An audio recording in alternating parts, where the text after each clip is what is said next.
বাংলাদেশের 90% এমপি, আবার বলি 90 না, এটা কম বলছি, 95% এমপি বাংলাদেশে কোনোদিন পুরো বাজেট পড়ে দেখে না। এটা আমি আপনার গ্যারান্টি দিলাম, আপনি চেক করে দেখতে পারেন। প্রত্যেকটা জেলায়, উপজেলায়, বাজারে এই সরকার এমপির এক্সাক্ট কি কি কাজ, এটার একটা বড় বিলবোর্ড টানাইতে পারে এবং বলতে পারে বিটিভিতে বিজ্ঞাপন দিয়া যে আপনার প্রার্থী এর বাইরে কোনো ওয়াদা দেয় কিনা, তাহলে তার ধরেন। বাংলাদেশের এমপিরা এটা পারলে এই সরকার পারবে। এই যে বাংলাদেশের এমপিরা যে দলের হোক এমপি প্রার্থী, তারা প্রতি এলাকায় গিয়ে যে প্রতিশ্রুতিগুলো দেয় এর 80% তার কাজেই না, তার অ্যাক্টিভিটিস এর মধ্যেই নাই। রাস্তা কোনটা হবে, স্কুল কোনটা হবে, ব্রিজ কোনটা হবে, এইটা কি এমপির কাজ? মানে সে পার্লামেন্টের কাজটা কি সেটাই জানেন। তাহলে স্থানীয় সরকারের কাজ কি, পৌরসভার মেয়রের কাজ কি, কমিশনারের কাজ কি, যে এবং অন্যান্য তাদের কাজ কি?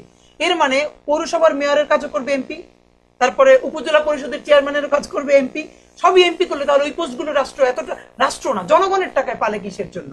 তা আমার মনে হয় এবার একটা কাজ করা যেতে পারে, সেটা হলো প্রত্যেকটা জেলায়, উপজেলায়, বাজারে এই সরকার এমপির এক্সাক্ট কি কি কাজ, এটার একটা বড় বিলবোর্ড টানাইতে পারে এবং বলতে পারে বিটিভিতে বিজ্ঞাপন দিয়া যে আপনার প্রার্থী এর বাইরে কোনো ওয়াদা দেয় কিনা, তাহলে তার ধরেন। এই জন্য আমি আমাদের তরুণ ভোটারদেরকে আমি বিভিন্ন টক শো এবং আমাদের প্রোগ্রামে বলেছি, প্লিজ আপনারা আপনার এলাকায় যখনই কোনো প্রার্থী বলবে আমি এই রাস্তা করবো, এইটা করবো, এইটা করবো, আপনি তাকে জিজ্ঞেস করেন এটা কি আপনার এখতিয়ারের মধ্যে আছে।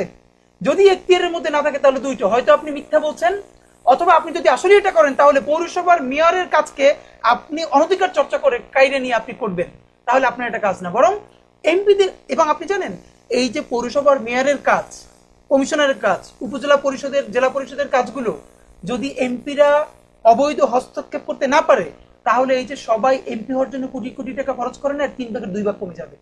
কারণ সে তো এলাকায় খাওয়াই পাবে না, তার কাজেরও পড়াশোনা করা লাগবে, বিল কিভাবে পাস হয়, পলিসি মেকিং কিভাবে হয়। বাংলাদেশের 90% এমপি, আবার বলি 90 না, এটা কম বলছি, 95% এমপি বাংলাদেশে কোনোদিন পুরো বাজেট পড়ে দেখে না। এটা আমি আপনার গ্যারান্টি দিলাম, আপনি চেক করে দেখতে পারেন। অর্থমন্ত্রী পাশ করে, প্রধানমন্ত্রীকে নিয়ে অল্প কিছু সচেতন সচিবরা তৈরি করে দেয়, তারা হাত চাপড়ে বিল করে দেয়, অথচ সে এমপি হিসেবে পুরো বিলে কোথায় কি আসছে, কত টাকায় ভ্যাট ট্যাক্স কোথায় কি কমছে সে বলতেই পারবে না। তাহলে তাকে জনগণ বানায় কিসের জন্য? তাকে বানায় এইখানে সে ইনপুট দিবে, সে বলবে যে আপনি জনগণের কাছ থেকে এত টাকা ভ্যাট ট্যাক্স নিচ্ছেন, প্রান্তিক মানুষের কাছ থেকে, কিন্তু তার চিকিৎসার জন্য, তার শিক্ষার জন্য খুবই অল্প কয় টাকা বরাদ্দ করছেন। আপনি সেই সব টাকারে কাইরে নিয়া আপনি যে পূর্বাচলে উড়াল সেতু বানাইতেছেন, সেখানে কোনো গরিব উঠতে পারবে না, সিএনজি উঠতে পারবে না। এর মানে আপনি কম ধনী মানুষদের টাকা ভ্যাট ট্যাক্স নিয়ে আপনি ধনীদের জন্য বিনিয়োগ করতেছেন, এইটা আমি হইতে দিব না, এটা এমপিকে বলতে পারতে হবে। এবার আপনি চিন্তা করেন, বাংলাদেশের তরুণরা কিছু না, এইবার যত সংসদীয় লোক, আমি এবং আপনার মাধ্যমে বিনীতভাবে বলতে চাই, এবার সরকারের উচিত প্রত্যেকটা আসনে একটা করে বড় পাবলিক ডিবেট করা নির্বাচন কমিশনের মাধ্যমে, যেখানে বিএনপি, জামাত ইসলামী, এনসিপি, অপরাপর সকল ক্যান্ডিডেট থাকবে, জনতা তাকে উন্মুক্ত প্রশ্ন করবেন, তিনি উত্তর দিবেন। এই পাবলিক ডিবেট আমাদের করা উচিত এবং সরকারের নিজের গরজে, নিজের উদ্যোগে প্রত্যেকটা জেলায়, উপজেলায়, বাজারে বাজারে বিলবোর্ড দেওয়া উচিত, বিটিভিতে বিজ্ঞাপন দেওয়া উচিত, ইভেন কি স্যাটেলাইট টিভিতেও, যে আসলে এমপির এক্স্যাক্টলি কাজ কি।